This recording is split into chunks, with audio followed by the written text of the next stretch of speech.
Hello दोस्तों, कैसे हो। तो आज हम सीक्वेंशन सीरीज का सेशन 3 का कंप्लीट सॉल्यूशन देखेंगे। सारे क्वेश्चंस बहुत आसानी से बन जाएंगे, बस आप आराम से देखते रहिएगा। और अगर वीडियो अच्छी लगी तो चैनल को सब्सक्राइब भी कर दीजिएगा। चलिए चलते हैं क्वेश्चन पे। Question number 1, the fourth, seventh and the last term of a GPR 1080 and 2560 respectively, the first term and number of terms in GPR solution. तो यहाँ पे हमें एक जीपी दिया गया है जिसका फोर्थ टर्म और सेवेंथ टर्म दिया गया है और लास्ट टर्म दिया गया है, और हमें बताना है कि फर्स्ट टर्म और नंबर ऑफ टर्म्स क्या होंगे। तो इस जीपी का हम मान लेते हैं लेट फर्स्ट टर्म ए मान लेते हैं, और जीपी है तो कॉमन रेशियो होगा, कॉमन रेशियो ये आर मान लेते हैं। हमें फोर्थ टर्म दिया है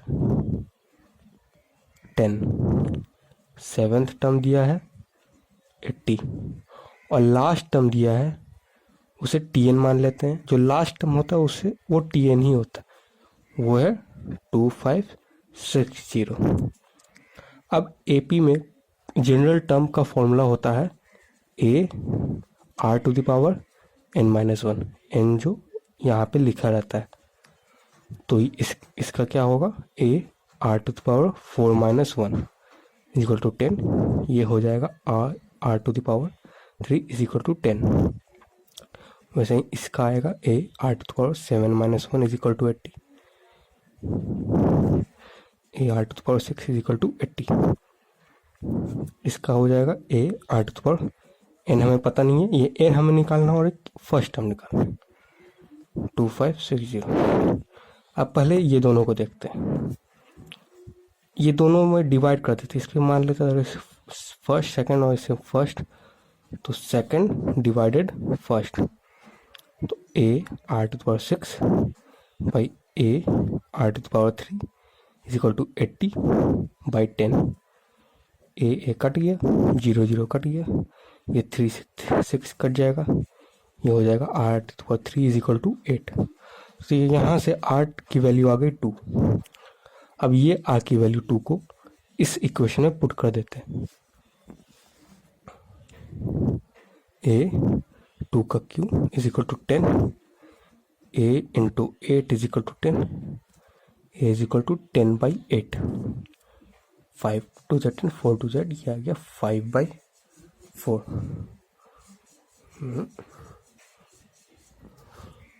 तो ऑप्शन सी या डी में से कोई हमारा ऑप्शन होगा। अब इस एक ए हमें पता है और आर पता है, तो ए और आर को इसमें रख देते हैं तो हमें एन पता चल जाएगा। देखते हैं, दिया हुआ A R⁻n -1 इक्वल टू 2560। तो यहाँ से A की वैल्यू है 5/4, R की वैल्यू है 2, n -1 इक्वल टू 2560। 2 की पावर n -1 को इधर ही रहने देते हैं, 5/4 तो उधर भेज देते हैं, 2560 इंटू 4/5, ये कट गया 5, 25 12, 512 होता है 2 का पावर 9 इंटू 4 होता है 2 का स्क्वायर। तो यहाँ से 2 का पावर n -1 हो जाएगा, 2 का पावर मल्टीप्लाई है, दोनों ऐड हो जाएगा, 9 और 2 11। दोनों बेस सेम है तो हम पावर को इक्वेट कर सकते हैं, n -1 इक्वल टू 11, तो n की वैल्यू आ गई 12। तो हमें फर्स्ट टर्म और नंबर ऑफ टर्म्स पूछे थे, तो फर्स्ट टर्म आ गई 5/4 एंड नंबर ऑफ टर्म्स आ गई 12। तो ये हमारी आंसर हो गई, जो कि option C. Question number 2, if the first and the nth terms of a GP are A and B respectively, and if P is the product of the first n terms, then P square is equal to। यहाँ पे बोला है कि एक GP है हमारे पास जिसका first term A है और nth टर्म मीन्स जो लास्ट टर्म है वो B है। अगर हम फर्स्ट टर्म तो मानते हैं, जो फर्स्ट टर्म है उसको A मानते हैं, और हमारे पास जो nth टर्म है वो b दिया हुआ है। मैंने बताया था nth term means last term दिया हुआ है b।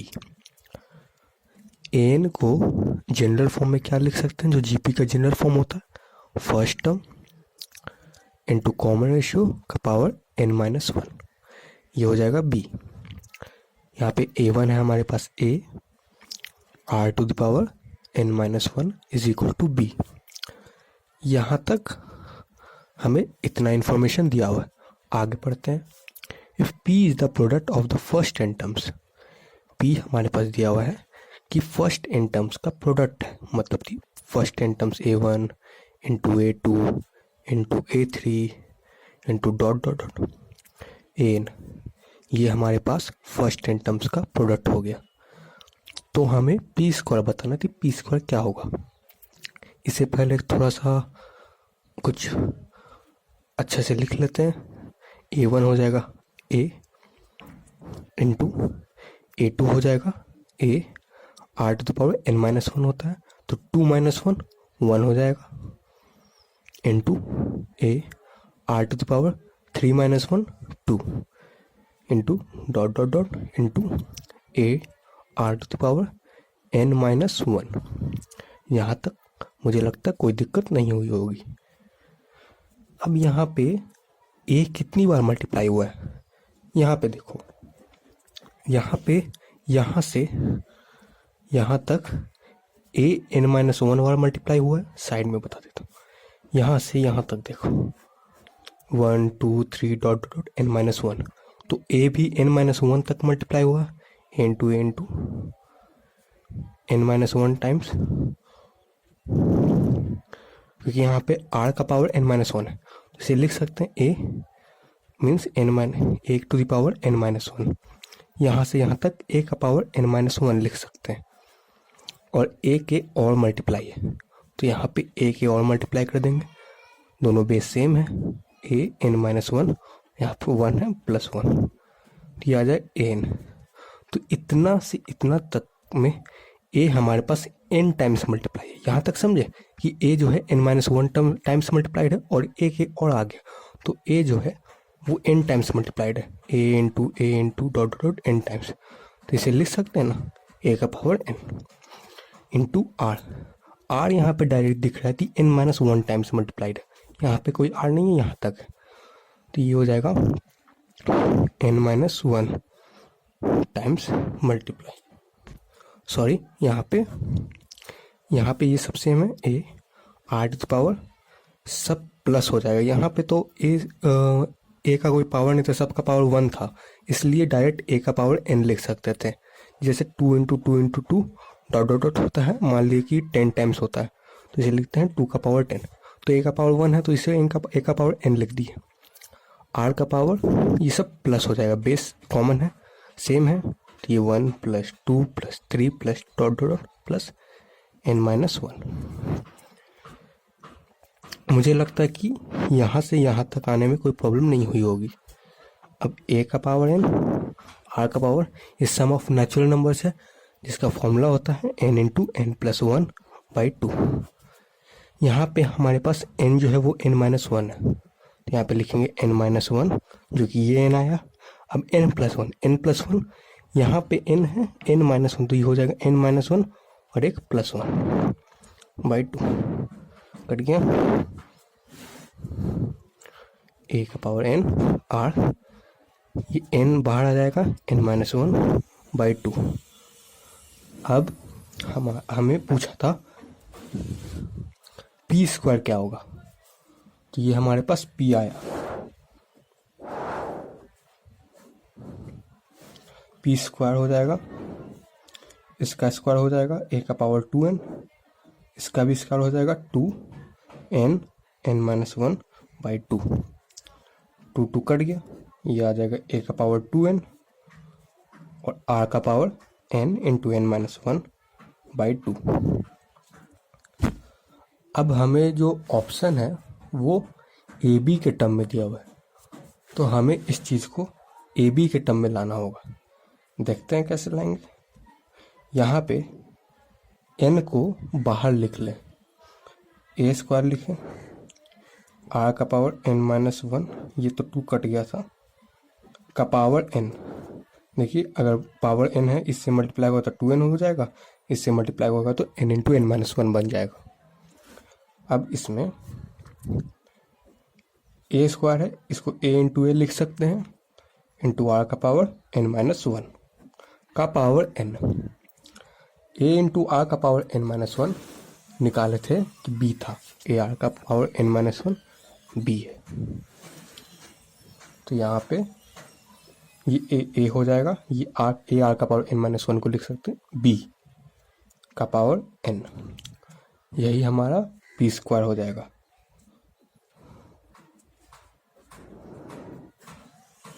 तो हमारा आंसर क्या हो जाएगा, option number C. Question number 3, if a1, a2, a3 are three successive terms of a GP with common ratio r, the value of r for which a3 is greater than 4a2 minus 3a1 horse is given by। हमें एक GP दिया हुआ है जिसमें a1, a2, a3 है और a1 greater than 0 है।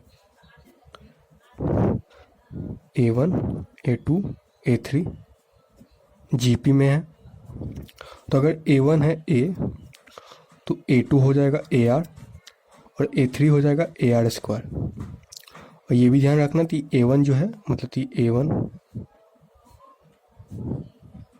Greater than 0 है। Three successive terms of a GP, the value of a3 is greater than 4a2 minus 3a1।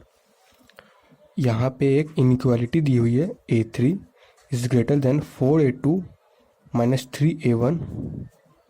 इसमें r की वैल्यू क्या हो कि ये इनइक्वालिटी सेटिस्फाई हो जाए।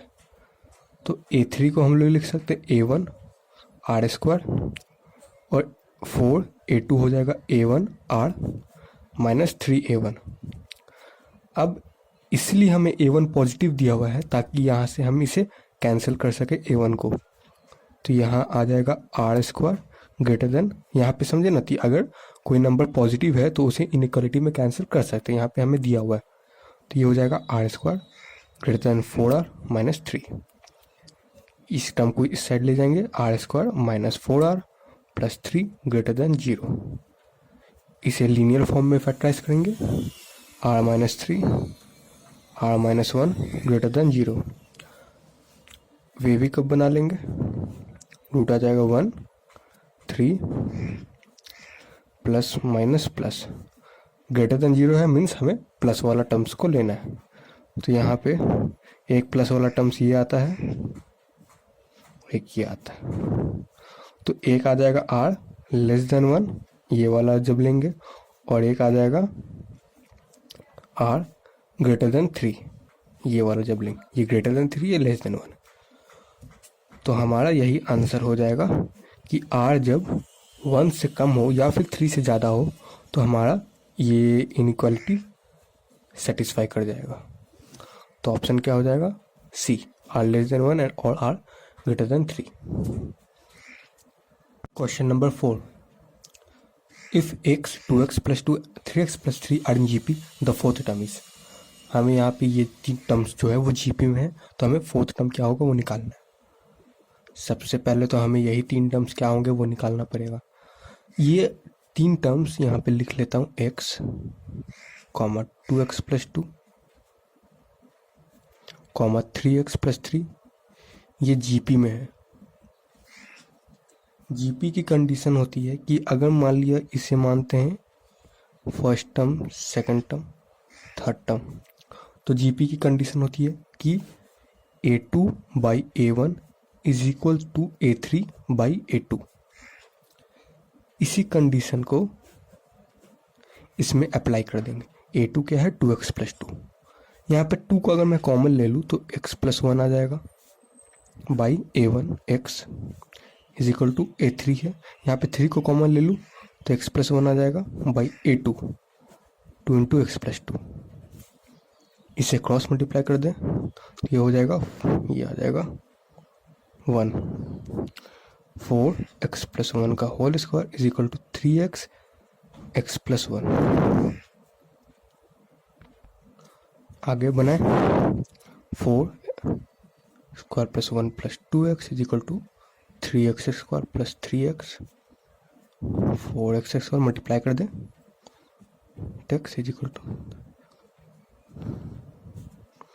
4x square minus 3x square x square, यहाँ पे 8x minus 3x plus 5x plus 4 is equal to 0। यहाँ पे x plus 4 x plus 1 is equal to 0। यहाँ पे से x बराबर आता है -4 कॉमा -1, तो x की वैल्यू आ गई -4 कॉमा -1। अब हमारे पास जो x की जो वैल्यू है इसमें पुट करते हैं, दो वैल्यू है तो 2 GP आता है। पहला अगर x बराबर -4 पुट करें इसमें तो एक आएगा -4 कॉमा -4 इंटू 2 -8 प्लस 2 ये -6 कॉमा ये हो जाएगा -4 3 या 12 12 प्लस 3 ये हो जाएगा -9 और x is equal to -1 put करें ये हो जाएगा -1 कॉमा ये -2 into -1 -2 plus 2 0 comma 3 into -3 plus 3 0। ये कोई जीपी बनता हुआ नहीं दिख रहा है तो इसे हम रिजेक्ट कर देंगे, इसे लेंगे। इसका कॉमन रेशियो निकाल लेते हैं सबसे पहले, क्योंकि हमें फोर्थ टर्म निकालना है। कॉमन रेशियो आ जाएगा दिस जो a2 बाई a1 होता है तो -6 बाई -4 ये आ जाएगा 3/2। तो हमारा जो फोर्थ टर्म है, जो हमें फोर्थ टर्म निकालना तो फोर्थ टर्म हो जाएगा a1 r² 4 -1 1 r3। a1 है -4 r है 3/2 का whole cube is equal to -4 into 27/8 -27/2 ये आ जाएगा -13.5। तो हमारा आंसर -13.5 सॉरी ये नहीं डी हो जाएगा -13.5।